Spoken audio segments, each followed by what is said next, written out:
For me, I may be crying when this part of the evening started. Thank you all for having me. I'm so honored to be here and so touched by what I've heard this evening already. As an outsider looking in, this most definitely feels like a family. I mean, my heart could just burst with all the love in this room. So thank you for welcoming me in for the evening. A quick show of hands, and I'm going to speak fast because I'm guessing it's still snowing. And we all need to get home safely. Familiarity with the adverse childhood experiences study.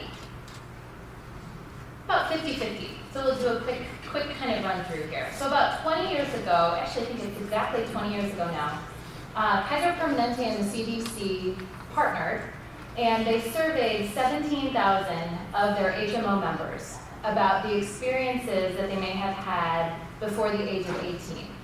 So 17,000 people were asked, did you experience any of those things listed in those three teal circles? So 2 different types of neglect, 3 kinds of abuse, and 5 things they termed household challenges. So things like witnessing domestic violence, a family member abusing substances, separation or loss of a parent with mental illness, or incarceration. What they ended up finding was that the vast majority of folks who were surveyed had experienced at least one of those 10 things. And for those who had experienced one, the likelihood that they had experienced more than one was 82%. So trauma does not occur in a vacuum. It does not occur in isolation. It is incredibly common in all of our lives.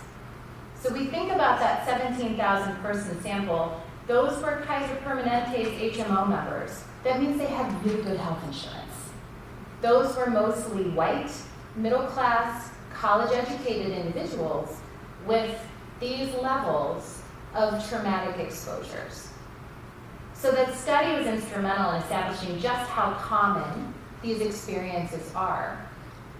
The other big piece of it was they were able to connect trauma and adversity experienced in childhood with many different physical health outcomes later in life.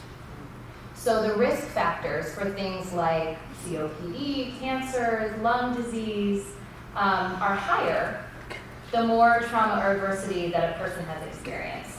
So we see that 4 or more there is an important threshold. So beyond 4, the likelihood that you may hold risk factors for certain health problems gets higher.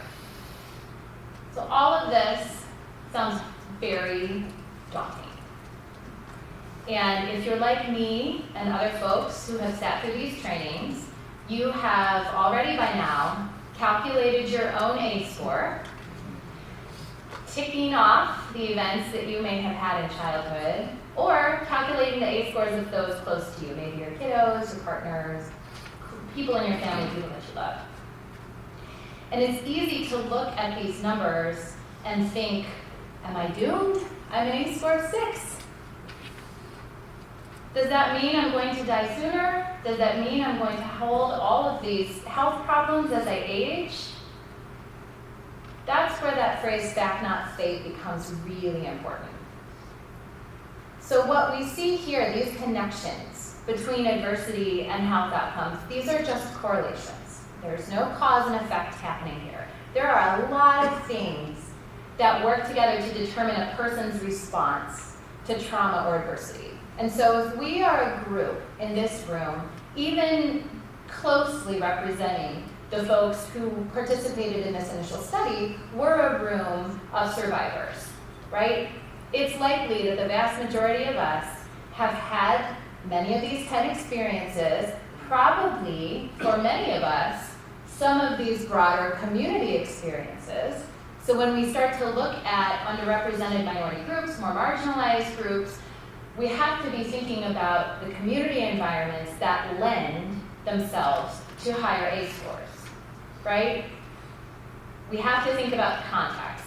So context was something missing from that initial study.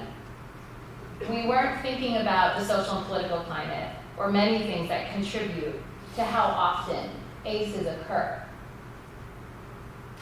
The other piece we weren't thinking about is what's happening to the folks who do well. So those of us sitting in this room, Betsy who started this family, and those of you who are members of it, my guess is you're not all zeros in your ACE scores. And your connection with the adoption triad is probably indicative of that, right? So what is it that allows some folks to thrive? A big piece that was overlooked in that initial study was this idea of relational health. So you can think about relational health in terms of relational wealth or relational poverty. So were there, or are there people, or even one person, with whom you felt safe, supported, that they may help you to meet your needs? Were there places, or even one place, that you could go where you felt supported, safe, and that there would be people there who would help you meet your needs? And when you take a look at relational health compared to ACE scores, the picture changes drastically. So the black and white graph that you see there shows the connection between an individual's ACE score and the likely number of, we use the word comorbid, meaning multiple, mental health or physical health challenges, right? So it's pretty clear. That initial study showed that the higher the ACE score, the more problems a person may have. When we lay this relational health piece on top of it, a person with an ACE score of 4 looks like a person with an ACE score of 0. So when we think about the value of offering a child love, as the deals mentioned, every child deserves love, that's all a child needs is love. Science is backing that up, right?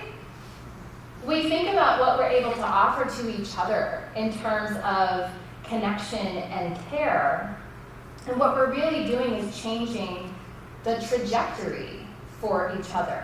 And that's a really powerful thing. So in terms of thinking about the development of children, yes, adverse conditions can have impact, but so can love. And so as I watched the woman who I think may have walked out with the baby, swaying with that baby in the back of the room, meeting that child's needs, being a safe and supportive person, I was watching her help to develop that child's brain, and so were all of you. And so we think of those little things, the kind pat on the shoulder, singing a song before bedtime.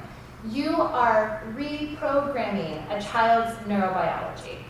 I have goosebumps just saying that. And neurobiology is a nerdy term, but still. These small acts of love and connection are enough to change a person's brain, body, and spirit in such positive ways. And so when we think about what children need in order to do well, they need relationships. They need connections. They need to have people in their homes and outside of their homes who will support them. The more healthy relationships a child has, the more likely he or she or they will be able to recover from trauma and ultimately to thrive. So truly, relationships are the agents of change, and the most powerful therapy we can offer is love. And that's coming from a therapist. What we can offer each other in terms of compassion and care is far more meaningful than what I can do in 1 hour a week with somebody in my office.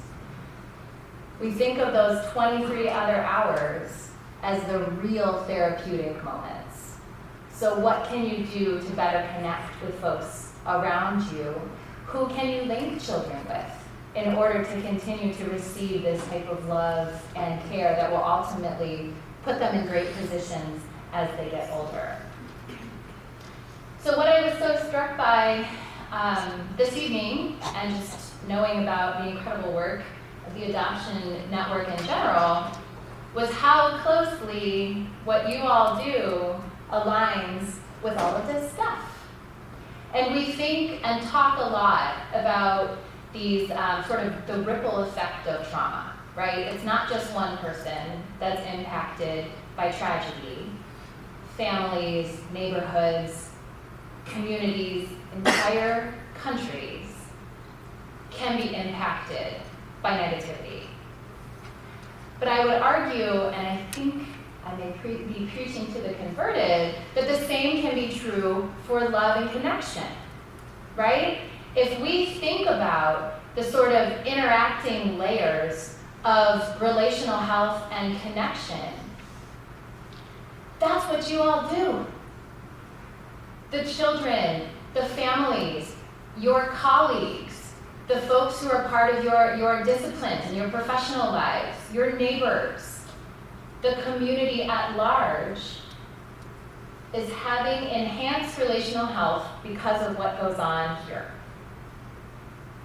So what I would ask you to kind of lean in with me and look at, personally, leaving here tonight and being in touch once again with just how important it is to connect, knowing that we have more distractions now getting in the way of us truly connecting with one another than we ever have before.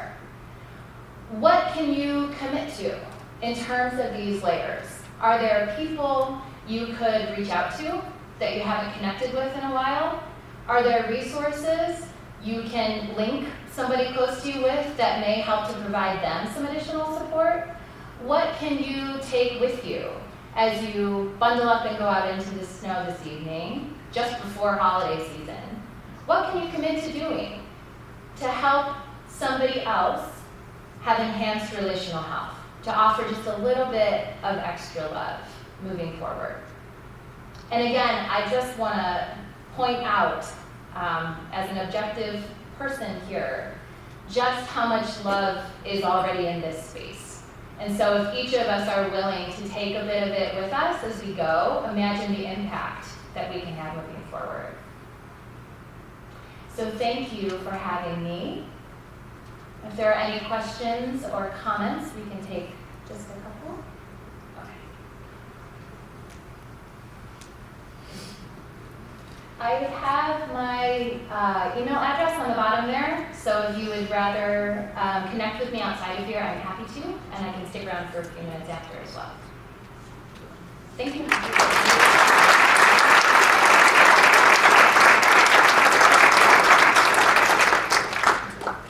Thank you, Dr. King. That was fascinating. I would actually love to learn more about that. So just to end the night, and again, thank you, all of you, for being here. I especially do want to thank the staff and all the volunteers who made this night run so smoothly. And then I also want to thank our